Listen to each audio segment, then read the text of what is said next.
Ses efforts pour fournir une aide alimentaire d'urgence à plus d'1 million de personnes dans les prochaines semaines. Plus de 650 000 personnes à Gaza et en Cisjordanie ont reçu une aide alimentaire et monétaire du PAM depuis le 7 octobre.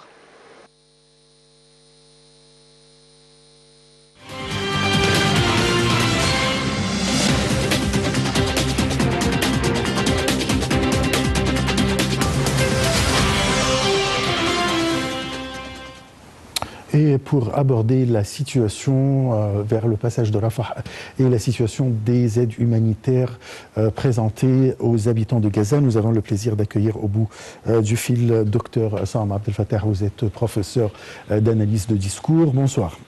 Bonsoir. Alors, un bref aperçu sur la situation vers le point de passage de Rafah. Qu'est-ce qui se passe actuellement? Et après l'ouverture, certainement, c'est-à-dire que pour sauver les victimes en fait des raids israéliens, il y a certainement beaucoup de victimes. On sait très bien que jusqu'à maintenant, je n'ai pas le recensement total, mais c'est un grand nombre. Mais je pense que c'est une ouverture quand même partielle, étant donné que on ne peut pas certainement accueillir tout le monde. Ça, c'est une chose. Mais enfin, c'est une ouverture, c'est une bonne nouvelle. Enfin, partiellement, c'est une bonne nouvelle. Mais le seul problème, c'est que les raids israéliens continuent à frapper complètement Gaza. L'infrastructure de Gaza est complètement ravagée, détruite. Ça, c'est une chose. Maintenant, la question qui se pose, à quoi ça va aboutir vraiment cette agression, cette guerre contre Gaza?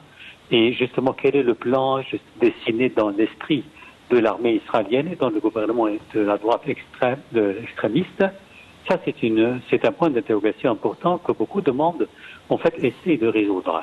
Or, je pense que le plan qui est déjà donc élaboré dans l'esprit du gouvernement, c'est, comme je vous l'ai déjà dit, un peu, c'est-à-dire se débarrasser Gaza complètement des Palestiniens. On a en fait divisé Gaza en deux. On l'a tranché en deux parties, le nord et le sud. Maintenant, le nord, actuellement, on a voulu isoler les deux complètement et puis refouler les habitants des Gazaouis vers le sud. Et puis après, mais les raids continuent quand même sur le sud.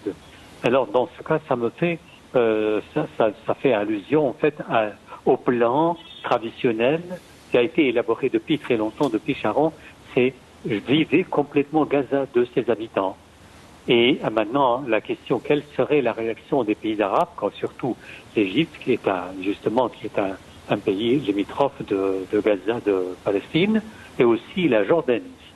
On sait très bien que l'opinion publique s'élève de plus en plus contre Israël et contre aussi les pays occidentaux qui ont apporté un soutien absolu, sans limite, à Israël, et même dans leur vocabulaire, si on analyse le discours en fait des responsables de ces pays-là, vous avez peut-être remarqué qu'on refuse d'employer le mot trêve, on préfère d'employer le mot ici pause humanitaire. Mais trêve, c'est inacceptable. Et on a vu aujourd'hui, c'est-à-dire une autre visite qui a été effectuée par le secrétaire d'État américain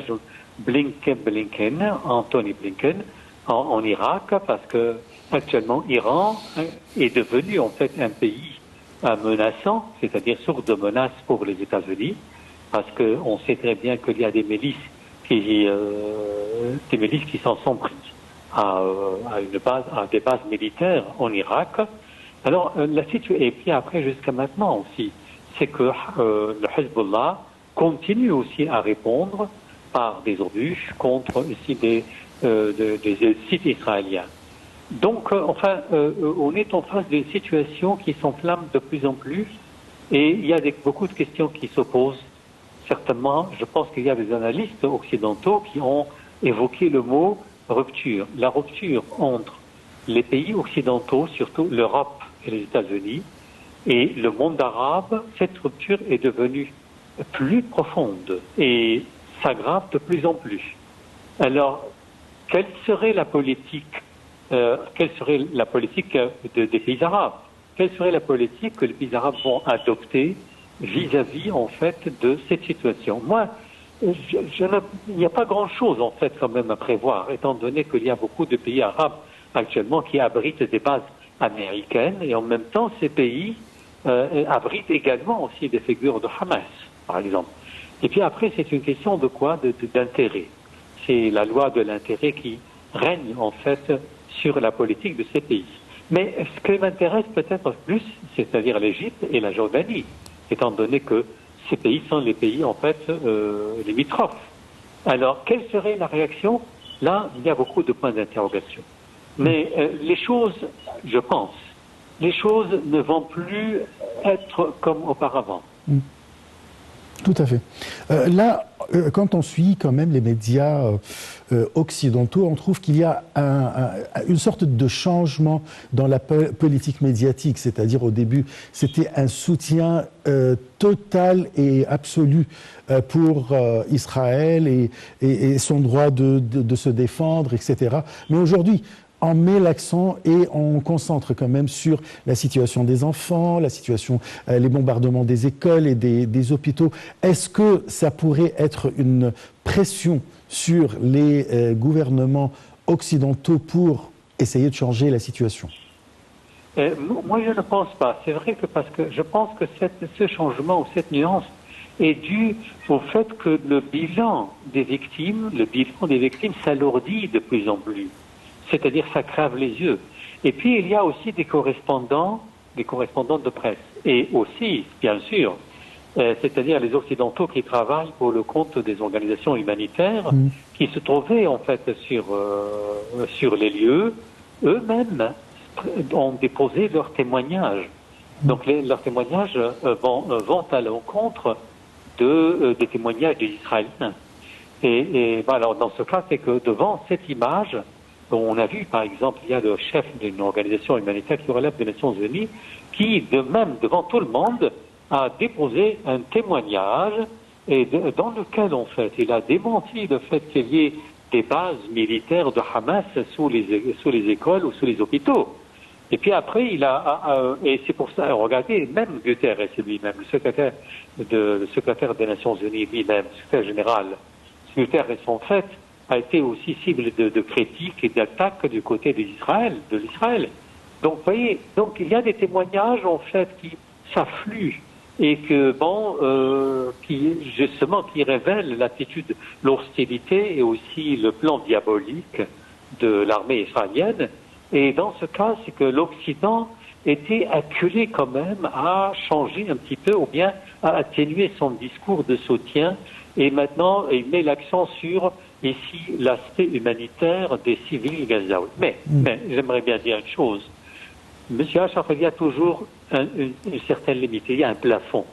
Il y a des limites, des restrictions qui s'imposent au discours. On voit en fait ces restrictions et qui contraignent un petit peu le discours des Occidentaux. À part certainement quelques figures quand même, je dis, très honnêtes.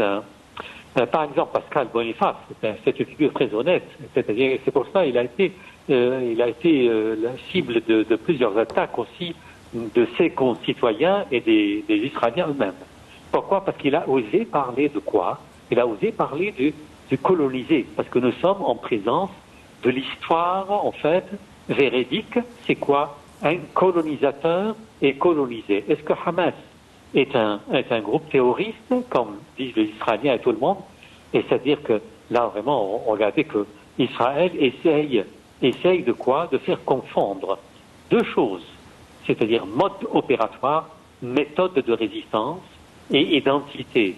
L'adjectif terroriste, en fait, qualifie un mode opératoire, qualifie une méthode. C'est-à-dire que Hamas, en fait, a eu recours à une méthode qualifiée pour certains terroristes. Mais on doit quand même la placer dans le contexte historique pour savoir que c'est un moyen de résistance parce que Palestine ou les Palestiniens, la totalité des Palestiniens, sont en proie toujours de quoi?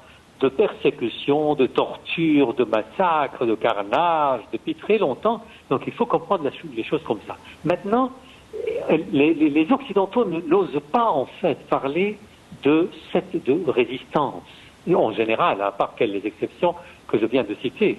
Mais ils parlent de quoi? Ils parlent simplement d'Israël, État d'Israël, et les Palestiniens Et maintenant, ils répètent, ils réitèrent toujours leur demande à Israël, la solution à 2 États.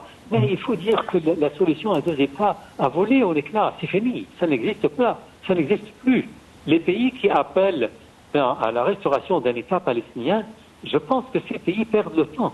Parce que vous savez que Israël est obstiné, Israël veut aller jusqu'au bout, à tel point qu'il y a quand même des nouvelles, je ne sais pas si ces nouvelles sont vraies ou non, mais c'est ces nouvelles qui circulent, c'est-à-dire on a entendu parler d'un plan, simplement un officier israélien qui demande en fait de quoi justement d'anéantir, d'annihiler complètement les civils. Et puis après, le problème pour Israël maintenant, c'est que le fait que Hamas n'existera plus pour Israël, ça pose beaucoup de problèmes à Israël. Parce que Hamas était un prétexte pour Israël pour dire à tout le monde que mon existence est menacée par les terroristes. Une fois vous anéantissez Hamas, dans ce cas, votre prétexte n'existe plus. Alors la seule solution, c'est de vider Gaza de tous les Palestiniens et d'imposer à tout le monde ce fait, c'est-à-dire que Israël existe, les Palestiniens sont dispersés partout. Oui, et pourtant, on a entendu parler de hauts responsables, même le président américain, qui a traité et qui a évoqué, je veux dire, la solution de 2 États. Et il a dit quand même que c'est la seule solution pour arrêter l'effusion de sang dans les territoires occupés. Oui, mais il dit ce qu'il dit, mais depuis combien de siècles il le dit? Oui. Depuis très longtemps. Le plus important, c'est Israël. Quelle est la réponse d'Israël? Il s'en fout. Oui. Solution de l'Israël, tant que l'extrémisme, enfin, c'est un parti en fait, un parti fondamentaliste, il faut dire, c'est messianique. Alors tant qu'il est là, et tant qu'il est toujours convaincu, profondément convaincu, que les Palestiniens n'ont aucun droit d'exister, donc, et que c'est la terre d'Israël, c'est la terre qu'ils ont occupée, et les Occidentaux sont les premiers à savoir ça. Nous sommes en présence d'un colonisateur et des colonisés. Et pourtant, l'Occident en général apporte un soutien illimité donc aux colonisateurs.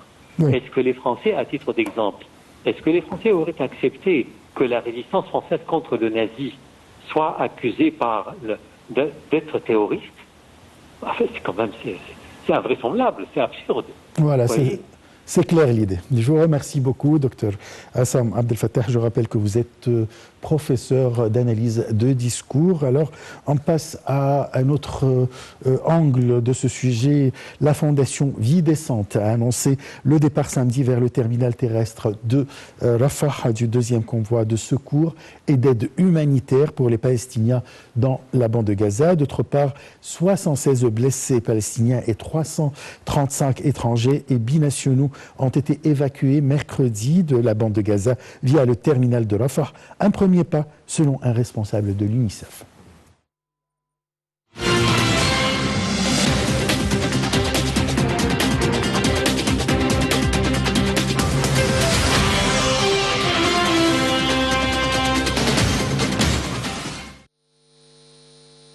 La 2e phase de Vie Décente pour le soutien des habitants de Palestine à Gaza a été lancée dans le cadre de l'appui de la cause palestinienne et de la mise en œuvre des directives de la direction politique.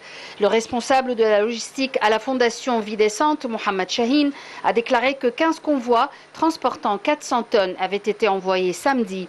Ces convois comprennent des vivres, des vêtements et de l'eau, a-t-il dit. Dans un communiqué publié le 29 octobre, le porte-parole du ministère des Affaires étrangères a assuré que l'Égypte n'a pas épargné et n'épargnera aucun effort pour accélérer l'entrée de l'aide humanitaire dans la bande de Gaza et que les agissements israéliens entravent l'entrée de cette aide. En effet, le processus d'acheminement de l'aide vers la bande de Gaza se heurte à des problèmes logistiques imposés par la partie israélienne qui exige que les camions soient fouillés au terminal israélien de Nitzana avant de se diriger vers le terminal de Rafah pour entrer dans la bande. Ce trajet de 100 km retarde considérablement l'arrivée de l'aide. La semaine dernière, l'Égypte a réussi à acheminer plus de 80 camions chargés d'aide humanitaire internationale et locale via le poste frontière de Rafah vers Gaza, sous blocus israélien complet. Cependant, l'aide apportée à la bande de Gaza est inférieure à ce dont les 2,3 millions d'habitants du territoire ont besoin pour survivre. Au moins 100 camions seraient nécessaires par jour pour répondre aux besoins des habitants de Gaza. Par ailleurs, 76 blessés palestiniens et 335 étrangers et binationaux ont été évacués mercredi de la bande de Gaza via le terminal de Rafah. Un premier pas selon un responsable de l'UNICEF qui espère que la frontière restera ouverte pour acheminer davantage d'aide humanitaire.